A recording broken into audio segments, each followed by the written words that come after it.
Teren futa lillahi hajetoden to seren be hola be bur egunas. Teren futa lillahi hajetoden to seren be hola be bur egunas. Assalamu alaikum warahmatullah bandiraɓe yeɓe ɓayawa Peli TV on calminama on bismama kala gonɗen koye Dakar hitande ujunnaje nogas nayyi ndeɗo hitande kadi nde ganduɗa ko hitande nde garɗen hawrude enen presse mo ganduɗa ko presse sénégalaise ha tengti e on ɗon presse biteɗo Peli TV presse mo ganduɗa o ko presse kalawo ɗemgal Pulaar eɗen dartiɗo e Amadou Baro Ba mo ganduɗa kam tigui woni hoorejo goomu witegu CJP woni nden fedde jayndiyankoɓe windere haaloɓe ɗemgal Pulaar walla hutortoɓe ɗum kanko woni hoorejo muɗum eɗen darde makko ɗo e oɗo ñalawma hande aljuma tati lewru witedu mai eɗen gandi so tawi arte hitande nde 1993 ha joni ene mawni ko wite ko liberté de la presse c'est à dire wellidde jayndiyanko e golle muɗum mayen kalde makko ɗum mayen kalde gonka ɓe ganduɗa kañumen goni jayndiyankoɓe kono mayen kaldu e makko golle jayndiyankoɓe goni e gollaɗo ɗo golle baɗɗe fayde e oɗo Dakar koni wona hande duuɓi ɗiɗi ko kamɓe darani ɓen jayndiyankoɓe guila e lelde mumen ñamdu mumen alhaaliji mumen e guiɗo mumen kala e golle mumen Amadou Baro Ba président assalamu aleykum. Wa aleykum salam wa rahmatullahi taala wa barakatuhu.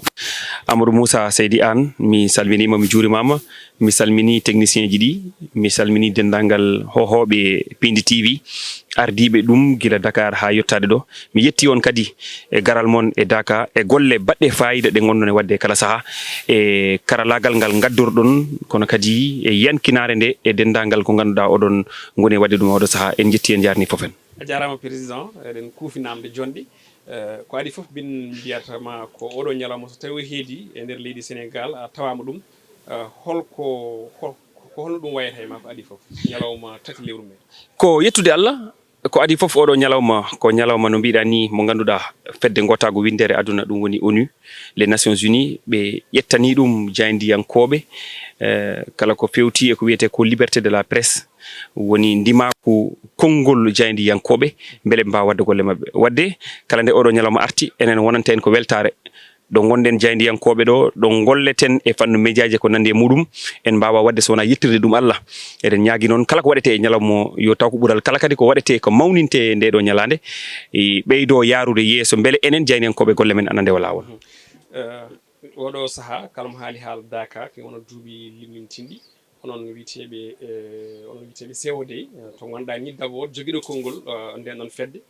nde ganduɗa ne waɗa golle payodinɗe ɗo e Dakar o kono kadi on karani tan ɗo e Dakar o saabu jayndiyankoɓe presse locale et national ummotoɓe nder leydi ndi kala so gaari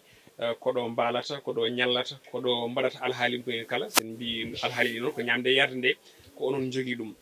holno guurtuɗon e ɓeɗo jayndiyankoɓe ɓe ganduɗa ko jayndiyankoɓe ummiɓe nder leydi Sénégal te tawi ko presse manam ko ɗum nokkuji cirtuɗi holno gollotɗon e mabɓe onon aɗa andi ko yettere Allah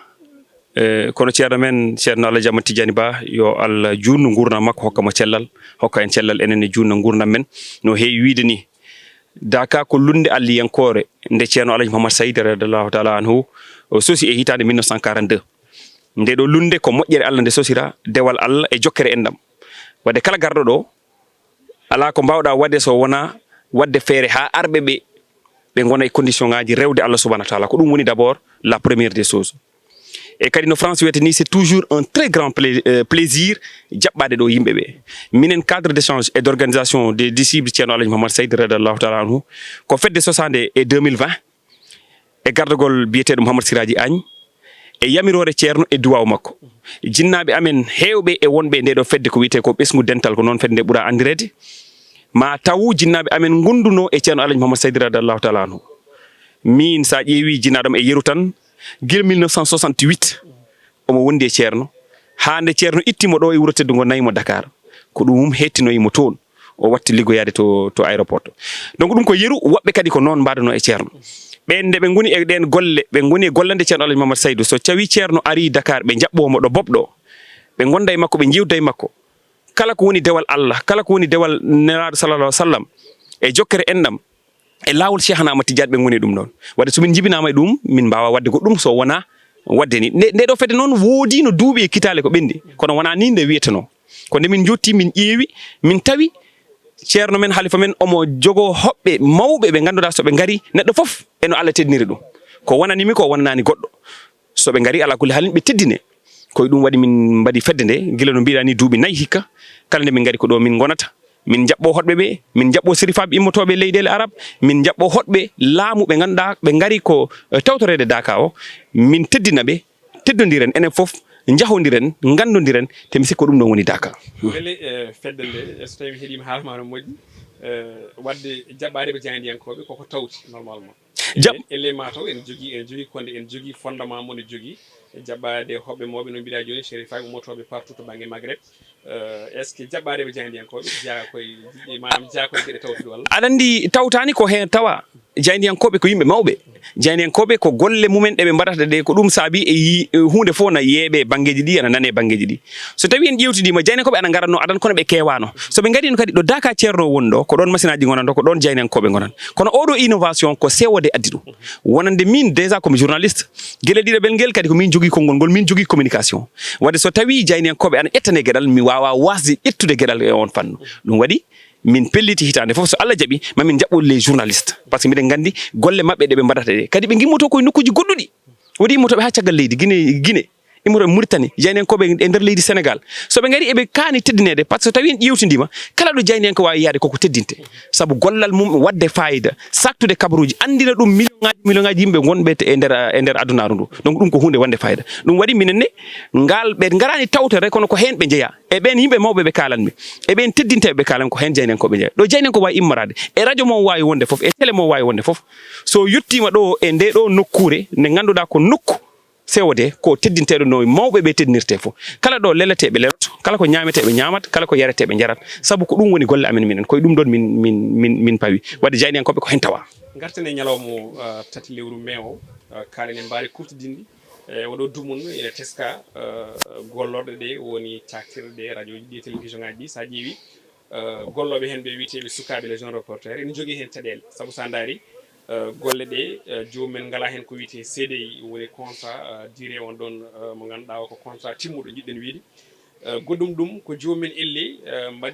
mbaɗete ko wiyete ko utilisé manam jomumen kutata so kalditi berle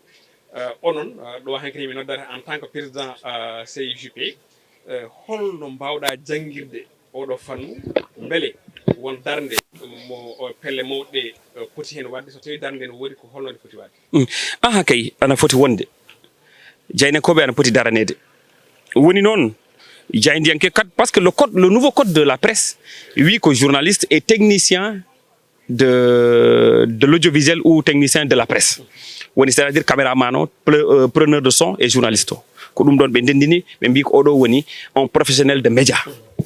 eɓe poti teddinede eɓe poti wattorede par ce que ko wona e waɗede ko a haali joni woodi étude jaltuɗo ko fewti e muɗum ma en taw caɗele ana keewi ɗum waɗi e 2019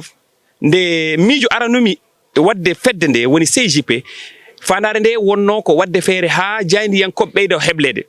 Amadou Moussa mi wima gueɗe tati so jahandiyanko ala ɗum a hutorte sa ala heblo timmugo yaadugo e jamanu a hutorte so tawi ala karalagal an andude vision janggo ko arata walla ɓedde kam min ɗo gonmi ɗo est ce que ko ɗon potmi wonde a hutorte gueɗel tataɓel ngel ko tawi woodi kala ko jiiɗa naata e muɗum an ko mbiyeɗa fof mbiya eey a hutorte par ce que enen ɗo goto men fof jangiɗo foti jangude ɗo heeɓi diplôme ji ɗi foti hebde ɗi joni noon pour les patrons de presse kamɓe koɓe mbaɗata ko ɗum woni ko yonaniɓe ko ɗum woni ko waɗi ɓe arrangé no français wiyete ni so neɗɗo sosi télé mum walla radio mum kañum yiɗi ko gollanede so tawi ko yaltinta ko e nder poche mum ana heewi yiɗata ko ustude ɗum par ce que ko keɓal mum kañum woni ko yiɗata kono an le technicien woni an gollowo toon journaliste walla reporter walla ko mbawɗa wonde fof aɗa foti hebde karalagal walla andude hoorema an woni holon beele mbawa yarde yeeso nde CIJP sosa ɗum waɗi min mbaɗno musée sur la formation par ce que mbiɗen gandi jahandiyankoɓe men heewɓe eɓe mbawi koye mbaɗata ko ɓe ɓooyi e meccal ngal kono karalagal walla diplôme ala e maɓɓe te ɗum hande arti ha e question ce qu'on appelle comment on appelle ça encore carte nationale d'identité de la presse sa hewɓe men hande ngala ɗum c'est parce que ɓe ngala ko wawi hollirde seeɗan faago min de mi heeɓi oɗo diplôme donc ça c'est important gueɗel ɗiɗaɓel ngel laamu ngu ana jogui hen gueɗal parce que hande à travers le ministre wala le ministère de la communication e ɓe poti waw haaldude et les patrons de presse aide à la presse c'est des milliards mais ko sa ƴeewi ko médiaji tati médiaji nayyi ko kamɓe peccodirta ɗum so ɓe peccodira ɗum c'est opaque c'est à dire ala ko laaɓi e muɗum te ɗum hande ana foti ƴewtede gueɗel tataɓel ngel woodi loi biteɗo loi à l'information so tawi on loi waɗaka e nder Sénégal ko heewi safrotako parce que loi l'accès à l'information ana foti waɗede so loi o waɗama ko nden cakirɗe ɗe keɓata bellitare ƴewtade ko woni gueɗe ɗe ganduɗa guila e sariyaji ɗiɓe goni e wadde beele jayni en ko anda ko woni gueɗal mum kañum c'est vrai le nouveau code de la presse wodi ko waɗi hen wodi ko haali hen kono yonani taw parce que non waɗirani bâclé ana heddi kono pelle jayni en koɓe ɓe ɗon timminiramen ngal ɗo namdal ko woni coordination des associations de presse woni les jeunes reporters woni pelle daraniɗe ɗe jayniyankoɓe guila CJPN e ko nandi e muɗum eɗe poti ɓeydude darde kadi ɓe ndenda fandare ɓe mbaɗa jungo e fandu ɓe gona neɗɗo goto hare soɗa waɗa ɗum so tawi on peccima on poolata ko ma ndendon gonon neɗɗo goto beele mbawon folde par ce que hande ngal ɗo gollal ko gollal bangal noble ko gollal ngal ganduɗa so tawi en batti hen hakkille tan ana gasaji hen kono so wona ɗum goto fof so yiiɗi sarade eɗen mbawi hutorede so tawi en kutorama noon koye men musata kono kamɓe les patrons de presse ɗum musata e mabɓe donc en jii médiaji ɗi no mbayi oɗo saaha e kala hitande yimɓe Sénégal e faɗa rapport woni cimtol golle ngol ganduɗa ngol ko fedde wiitede reporter sans frontiére ene yaltina ɗum hitande ɓen ɗon e Sénégal elle to banggue liberté de la presse o ina ɗeeɓi memede ɗeeɓi fiyede mbiyen wona ɗeeɓi ni ko déjà fiyama won jayne koɓe jaggaɓi wonɓe golloɗe mumen ketta won hen mbaɗa ko brutalisé ko nandi hen hande o so tawi ɓetanno Sénégal hande so tawi ɓetanno Sénégal to banggue liberté de la presse holto kawata leydi eyi to panmi leydi ndi ko ndi ɓosani par rapport e cimtol waɗatno ngol hitande 2023 sa ƴewtidima a haali gonga Sadibou Baro ko kanko ardi reporter sans frontiére e banggue Afrique de l'Ouest en tout cas régional omo haala ɗum e kala saaha ngal namdal ko namdal ngal ganduɗa waɗa reposer encore la question mo kalnomi joni joni o c'est à dire que jayndiyanke no foti hokkede ndimago muɗum woni wellitare haalde ko foti haalde kono taw ana fawi e ko wiyete ko éthique et déontologie ana fawi ɗi sariyaji ɗi ganduɗa ko ɗum woni leydi ndi ina fawi e fina tawa ɗum waɗi artirat ha joni la question de la formation par ce que sa andi ko jangguɗa ko sa andi an woni holon wona hunde fof kalta hen saji kuccita e télé walla e radio aɗa heeɗo nana biteɗo o ko jaydiyanke e ko haalata ko c'est deux droits parallèles et ko foti waw wonde ko ça c'est vraiment ɗum koɗo men ɗo d'abord parce que le médecin so tawi omo safra ɗo tawa o yi université o janggi duuɓi jeeɗiɗi somo waɗa duuɓi jeetati somo waɗa spécialisé o waɗa duuɓi nayyi wona duuɓi sappo e ɗiɗi on andi hol noon hoore neɗɗo safrirte mais so tawi jaynanke o kadi heɓani ngal karalagal on formation so yeehi koko wela tan waɗata so waɗi ko wela noon ko wela kadi fawo e dow mum donc ɗum addata yimɓe ɓe ne lebte ɗum addata eɓe lore ɗum ko gueɗel jayniyanko kono gueɗel ɗiɗaɓel ngel ko woni la société civile woni le gouvernement woni calɗi tambiɗi e leydi ndi foof eɓe poti hokkude gueɗal jayniyankoɓe ɓe par ce que enen en gujjani en penani mbatten ko golle men noon woodi ko ɗum yadata kono eɗen poti hokkede ha timma par ce que le droit à l'information ko droit sariya leydi Sénégal la constitution ko kañum waɗi garantir le droit à l'information donc enen koye ngal dosgal ngal ganduɗa ko kañum fawi en enen foof guila e hoorejo leydi le président de la république fewi e menen enen le citoyen lambda ko hen pawiɗen e ngal ɗon dosgal ko ngal dosgal hokki en wadde golle ɗe gonɗen e wadde ɗe ko ngal dosgal hokki le public hebde information mo foti hebde o so tawi noon en ballaka e golle men en mbawata aussi hokkirde kabaruji ɗi sen kokkirani kabaruji ɗi laamu ardiɓe men ɓe e joguiɓe ɓe les directions e halfinaɓe ɓe gueɗe leydi ndi e halfinaɓe jawdi leydi ndi mbaɗat ko beela taw ala ƴewtotoɗo ayi les rapports de 2021 22 23 jaltuɗi ko ça soit cour des comptes ko ça soit OFNAC ko ça soit IGE en ji scandale ji financier gonɗi hen ɗi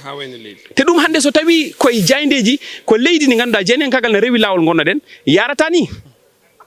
en Norvège a suusa ɗum wadde toon dans les pays scandinaves en Europe un peu partout Allemagne a suusa ɗum wadde toon par ce que aɗa andi kala ko mbatta jaynden ko ana fawi yitere muɗum e ma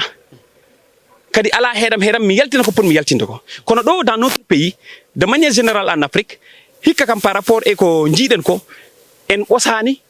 e wonde leydi wellitari par rapport e jayni en kagal eɗen keddi ha joni e rap e ko keddinoɗen ko rawane nam noon sokanoɓe ɓe woodi maɓe yaltinaɓe nangganoɓe woodi maɓe accitaɓe kono en jii ko ɓoyani ko e nder lebbi battidiɗi tan bandirawo men debbo Absa Anne baɗaɗo brutalisé taw ko les forces de l'ordre kamɓe mbaɗi ɗum mi sikki c'est des images ɗi ganduɗa le Sénégal ne mérite pas ça eɗen poti ƴewtade golle men mbaɗen ɗum no fewi jarama président ko namdal battiningal wonno kono onon hakkille one yaaji a are e ko jinnomi wiide ko par ce que jinnomi wiidema ko holko paɗɗa e régime kesso kono e konngol ma battidiɗi ɗi a haali holɗum laamu ngu foti wadde nde tawno Sénégal koko wayli laamu ɗum noon bandiraɓe musidɓe tedduɓe on paami ko ɗum ɗo wonno yewtere meɗen nde jewtitɗen omo ganduɗa kam woni Amadou Baro Ba horejo CJP kono kadi kanko ardi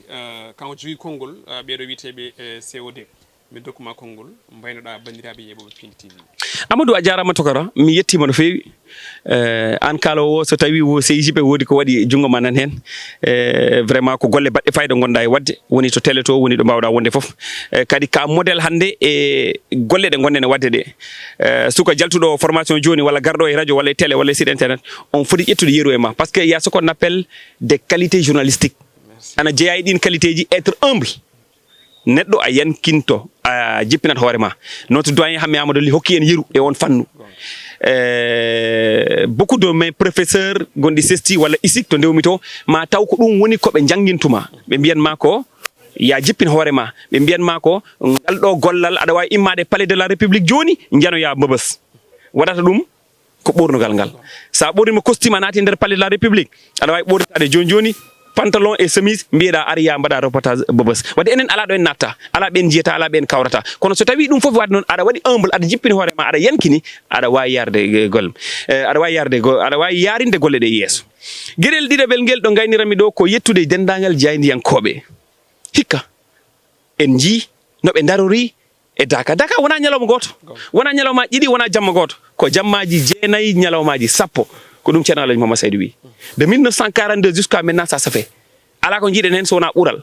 soɓe gari ɗo no nangue way wuli nous sommes à 45 voire 46 degrés à l'ombre ala ɗo jeheten eɗen hay même dans le Sahel sa yeehi to ɗoɗo saaha ki nguleki mi sikkan so tawi ma taw ɗum toon donc ɗum fof yettere Allah ɓe gardi hen e weltare ɓe gardi hen e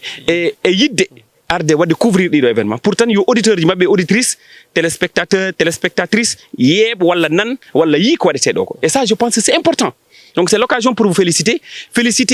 toute la presse qui est là gila samedi eɓen ɗo ɗum ko yetterde Allah guila gongel ngel ko yettude ɓe ganduɗa eɓe nangi hen guila e Alaji Abou guila e COD guila e pelle won comité d'organisation goto ɓen foof nan waɗa ko foti wadde ko beele jaynakoɓe mbaɗa golle mumen no hannirta ni donc eɗen jafno bandiraɓe kala ko kalɗen ɗo ko rewan lawol ɓe ganda ko enen goni timmani kono kam nokku mo darinano ko nokku timmuɗo kadi ɓe daraniɗen ɗo ɓe kadi ko timmuɓe Allah noon longuinta neɗɗo haalde ko timmi Allah longini en haalde ko kalɗen ko so tawi timmi hayrun so tawi timmani ka eɗen jafno bandiraɓe en jetti technicien ji mi yettima mi yetti dendagal bandiraɓe ardiɓe Pindi TV assalamu aleykum wa rahmatullah waaleykum salam wa rahmatullah jarama Amadou Baro Ba kanko wonno koɗo men ndeɗo yewtere nde ganduɗa ko yewtere heeride ɗo e Daka édition 2024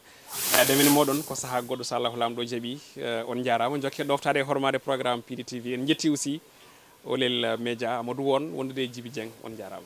teren Fuuta lillahi ha jettoɗen to seren ɓe hoolaɓe ɓuur e gunas teren Fuuta lillahi ha jettoɗen to seren ɓe hoolaɓe ɓuur e gunas